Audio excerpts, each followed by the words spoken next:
अभिषेक साहब, finally new student of Shantiniketan medical college. तो finally आप लोगों का जो नीट 2025 का एग्ज़ाम है वो हो चुका है। एंड आई थिंक आपका जो एग्ज़ाम है वो अच्छा ही गया होगा। तो ज़्यादातर जो नीट एस्पायरेंट्स हैं जो कि इस बार नीट दिए थे, तो उन बच्चों से मुझे पता चला है कि एग्ज़ाम जो है तो उतना अच्छा नहीं गया है, क्योंकि बायोलॉजी एंड केमिस्ट्री का जो क्वेश्चन था वो भी लेंदी था, और फिजिक्स तो मतलब डिफ़िकल्टी था। फिजिक्स का जो लेवल था वो डिफ़िकल्ट था, ठीक है। एंड अभी देखो कट ऑफ कितना जा सकता है, तो उसके बारे में मैं इस वीडियो में आपसे बात करूँगा। तो जो पिछले साल कट ऑफ गया था वो तो आपको पता ही होगा कि बहुत ही ज़्यादा, मतलब जो मार्क्स ह्यूज़ जो है तो गया था। एंड रैंक अगर मैं बताऊँ तो वो 39,522 गया था, ठीक है। लास्ट ईयर का मैं बात कर रहा हूँ। तो अभी जो मार्क्स गया था लास्ट ईयर 636, तो इस साल कितना जा सकता है, ठीक। तो इस साल देखो फिजिक्स का जो भी डिफ़िकल्टी लेवल था, तो उसको देखकर यहाँ पर जो मुझे मतलब लग रहा है कि एंड अदर्स कहीं से भी आप अगर देखो तो आपको ये पता चलेगा कि हाँ, ज़्यादातर मतलब जो भी अच्छे बच्चे भी हैं, तो वो भी मतलब 110 120 के आसपास स्कोर कर रहे हैं, क्योंकि हाँ, सच में कुछ क्वेश्चंस थे जो कि बहुत ज़्यादा डिफ़िकल्ट था। एंड बायोलॉजी एंड केमिस्ट्री में भी जो है तो वो भी मैं ईज़ी नहीं कहूँगा, मॉडरेट था लेवल, ठीक है। तो कट ऑफ जो है तो पिछले साल 636 गया था, तो इस साल कितना जा सकता है वेस्ट बंगाल का कट ऑफ, ठीक है। तो वेस्ट बंगाल का कट ऑफ देखो, अगर मैं जनरल कैटेगरी के लिए कहूँ तो जनरल कैटेगरी के लिए लगभग आप मान के चलो, अगर मे बी आपका अगर 550 के ऊपर भी आ रहा है, तो मे बी आपको कॉलेज इस साल मिल सकता है। तो आप अगर सेफ स्कोर मैं अगर बताऊँ आपको, तो आई थिंक आपका जो सेफ स्कोर जा सकता है इस साल 560 से 70 के बीच में, इसके आसपास ही जो है तो इस बार जो है सेफ स्कोर रहेगा। इससे नीचे आने का जो चांस है वो आई थिंक कम है, इससे नीचे नहीं आएगा, ठीक है। क्योंकि इससे नीचे आने का चांस कम है सच में ही।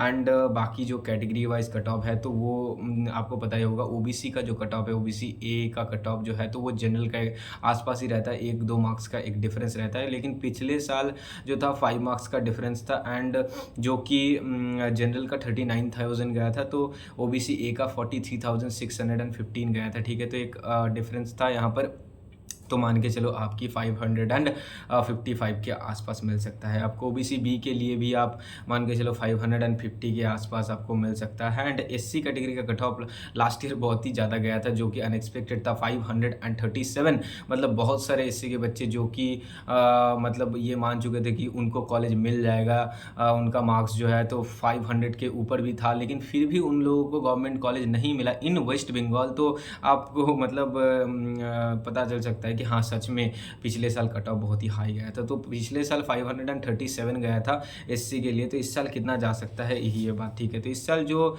कट ऑफ जा सकता है वो आई थिंक जो है तो 400 एंड आप मान के चलो 60 के आसपास, या फिर उसके मतलब ये 470 ऐसा कुछ रहेगा, थोड़ा सा इधर उधर हो सकता है। एंड ईडब्ल्यूएस के लिए कट ऑफ जो है बहुत ही लो जा रहा है, क्योंकि जो लास्ट ईयर ईडब्ल्यूएस मतलब बहुत सारे बच्चे क्या किए कि हाँ, उन्होंने जनरल दे दिया फॉर्म फिलअप के वक्त, लेकिन बाद में जब उन लोगों को मतलब ईडब्ल्यूएस सर्टिफिकेट मिल गया, एंड वो लोग चाह रहे थे कि हाँ, जनरल से ईडब्ल्यूएस मैं कन्वर्ट कर लूँगा, लेकिन उस तरह का जो है ऑप्शन नहीं था बाद में, इसीलिए बहुत सारे जो बच्चे हैं तो ईडब्ल्यूएस नहीं कर पाए। तो ये भी एक चीज़ जो है तो इम्पैक्ट पड़ा था। एंड ईडब्ल्यूएस का कट ऑफ बहुत ही लो गया था, ठीक है, पिछले साल। एंड उसके पिछले साल भी गया था, तो इस साल भी आई थिंक कि ईडब्ल्यूएस का कट ऑफ कम ही रहेगा, ठीक है। तो हम देखते हैं ईडब्ल्यूएस का कट ऑफ आप मान के चलो लगभग जो है तो 510 के आसपास ऐसा कुछ रह सकता है, ओके।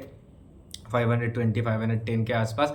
और एसटी का कट ऑफ वो तो बहुत ही नीचे रहता है, वो देखा जाएगा, वो 250 260 के आसपास, या फिर उससे थोड़ा नीचे जा सकता है एसटी का कट ऑफ, ठीक है।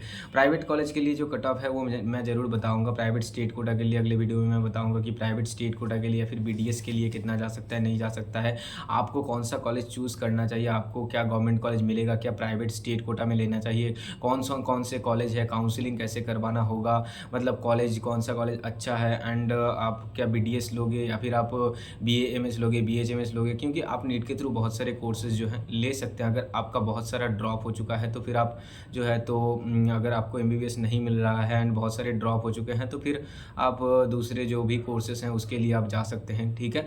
एंड आई थिंक कि वो भी आपके लिए फ़ायदेमंद ही होगा। अगर आप चाहते हैं तो अगर आप ड्रॉप लेना चाहते हैं तो मैं यही कहूँगा आपसे कि हाँ, अगर आपका मार्क्स बहुत ही कम है, 500 से भी नीचे है तो, या फिर मैं कहूँगा 550 से भी नीचे है, तो फिर भी आप ज़रूर अभी से जो है मतलब थोड़ा-सा रेस्ट ले लो। रेस्ट लेके जो है पढ़ाई स्टार्ट कर दो, क्योंकि रिज़ल्ट जो है अभी देर है। रिज़ल्ट आने में आई थिंक जून को आएगा, ठीक है? जून में ही आएगा, जून के मिड जून में आएगा, तो अभी लेट है। तो पढ़ाई ज़रूर स्टार्ट कर देना, ठीक है? ये आपके लिए फ़ायदेमंद होगा। और कुछ भी अगर आपको पूछना हो तो मेरे से पूछ सकते हो। फिर मिलते हैं, ओके, बाय।